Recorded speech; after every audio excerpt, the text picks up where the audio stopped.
Bonjour et bienvenue pour cette première vidéo portrait de pierre sur Lapis Coloratus. Et aujourd'hui je n'ai pas choisi n'importe quelle pierre, j'ai choisi la pyrite.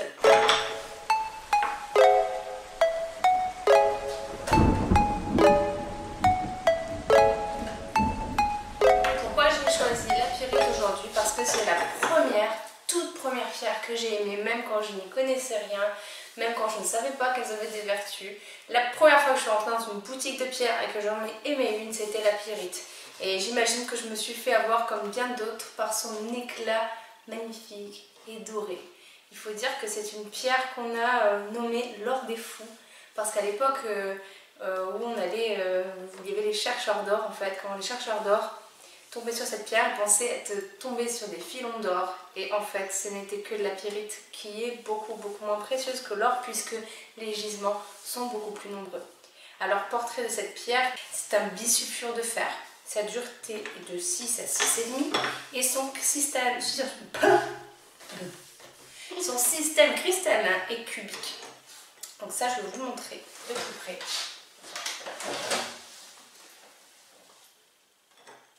Des cubes. Des cubes. Et plus précisément encore, des cubes. Ou encore des cubes.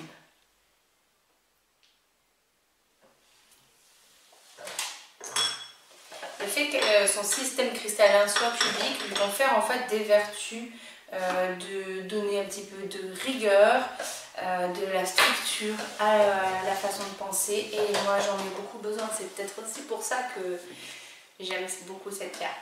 Donc comme je disais, les gisements sont nombreux, on en trouve beaucoup au Pérou. Moi les miennes, il y en a pas mal qui sont péruviennes, on en trouve en Italie, en Espagne, il y en a beaucoup. Elle s'appelle la pyrite parce que son nom vient du grec pyros qui veut dire le feu, et c'est une pierre qui, lorsqu'on la percute, peut produire des étincelles. Pas rien, hein? Donc ces couleurs vont du jaune au brun doré.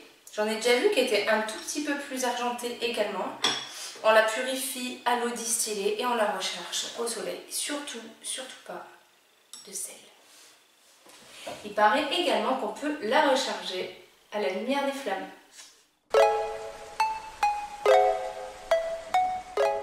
La pyrite dans les traditions de différentes civilisations est extrêmement présente. Par exemple, chez les bouddhistes, elle représente la matérialisation des constructions mentales. Donc on en avait parlé de toute façon, elle est là pour structurer. Chez les Grecs, elle était également portée en amulette. On va du côté de l'Inde pour rechercher le roseau d'or de Vishnakarma. Je ne sais pas si je le prononce bien, si je trouve quelque chose dessus, je vous le mettrai en barre d'infos parce que ça a l'air d'être quelque chose de très intéressant. Seulement, là je préfère pas vous dire de bêtises. En tout cas, si vous connaissez le roseau d'or de Vishvakarma, je crois que c'est comme ça qu'on dit.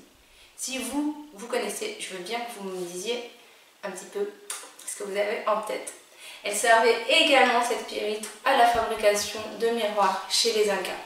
Chez les francs-maçons, elle représente également l'unité et la fraternité. Et dans l'Antiquité, dans la Méditerranée, elle était transportée par bateau pour faire des offrandes, pour faire des cadeaux.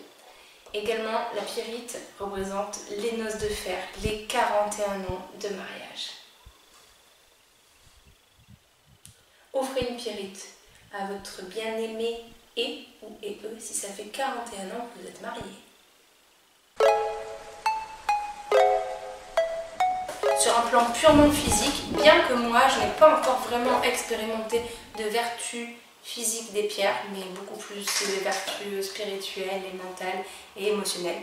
Enfin, pour ceux en tout cas pour qui ça marche, en tout cas qui sont connectés à ce genre d'énergie, les vertus donc physiques, elle va stimuler la mémoire, elle va stimuler les facultés intellectuelles, elle va venir désengorger et purifier les bronches. Pour ça, j'aurais aimé qu'elle m'aide beaucoup.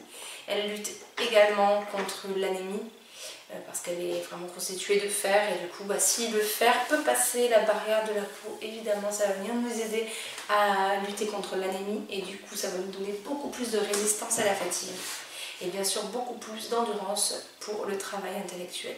C'est une pierre qui est aussi spirituelle parce que c'est une pierre dorée et donc qui est liée au chakra coronal. Elle est vraiment vigoureuse, elle est concrète, elle est constructive. Elle veut vraiment venir nous soutenir à ce niveau-là. Elle nous donne le sens de l'organisation.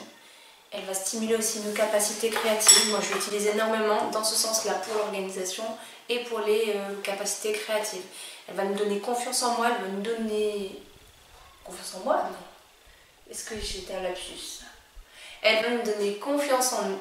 En fait, elle va nous aider à prendre, à nous rendre compte de la valeur de nous-mêmes, en fait, de notre place dans le monde, de notre valeur. Et pour certains aussi, elle va nous aider à délimiter notre territoire. La pyrite, sur un plan spirituel, va nous aider à comprendre le lien entre le métal et le feu. Comme je disais tout à l'heure, sur un plan énergétique, la pyrite est reliée au 3e chakra, et donc qui est le chakra du plexus solaire. C'est pas du tout ce que j'ai dit tout à l'heure, ça.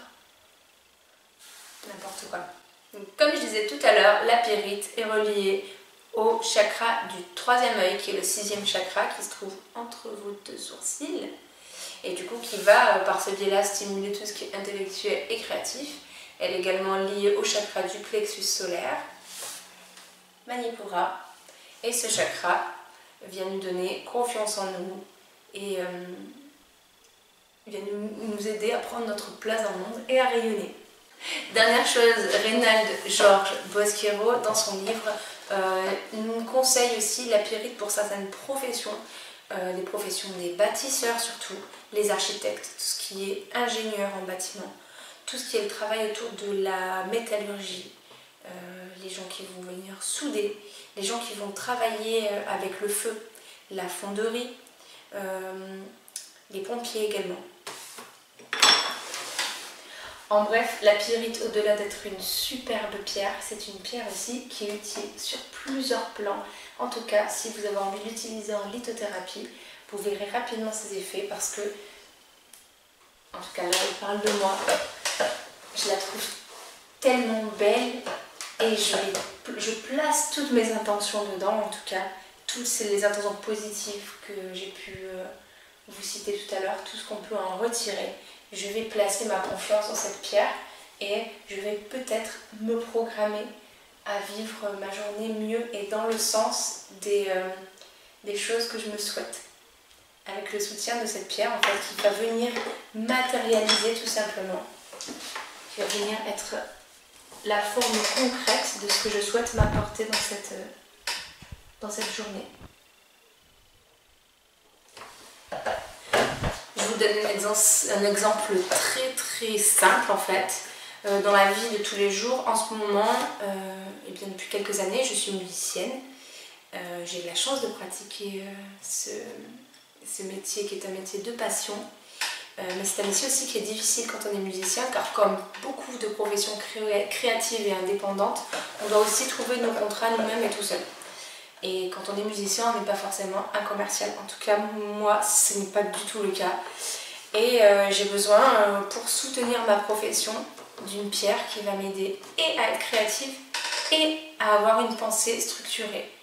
Et donc à organiser mon travail.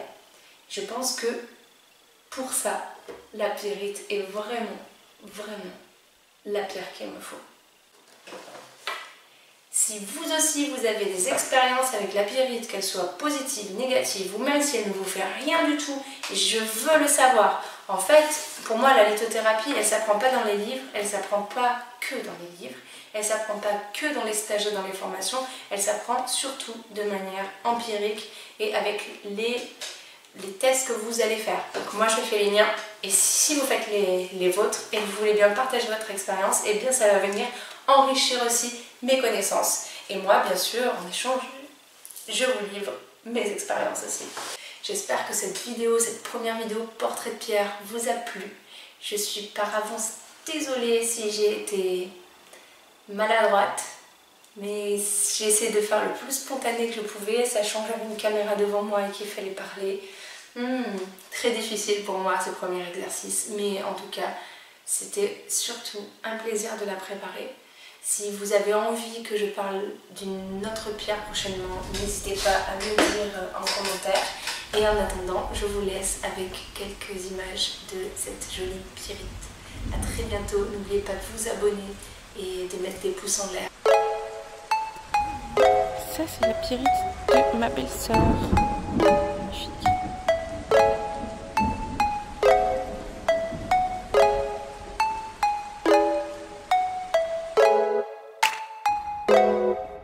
Elle est polie.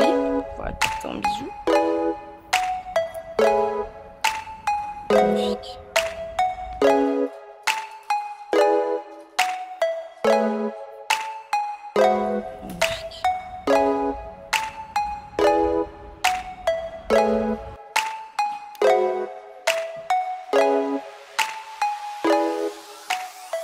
Et j'ai complètement oublié de vous montrer comment j'aime aussi porter la Pierrite.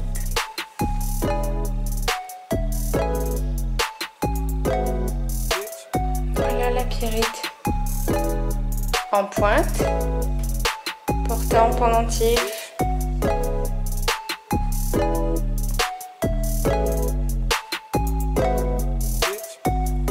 Parce que c'est quand même pas toujours facile de garder une Pierrite sur soi au boulot si vous avez besoin de vous sentir plus organisé, si vous avez besoin de vous sentir plus créatif et que vous ne pouvez pas amener un gros caillou au boulot ou que vous avez peur de perdre celle qui est dans votre poche, que sais-je. En pendentif, c'est vraiment le top et en plus c'est super joli.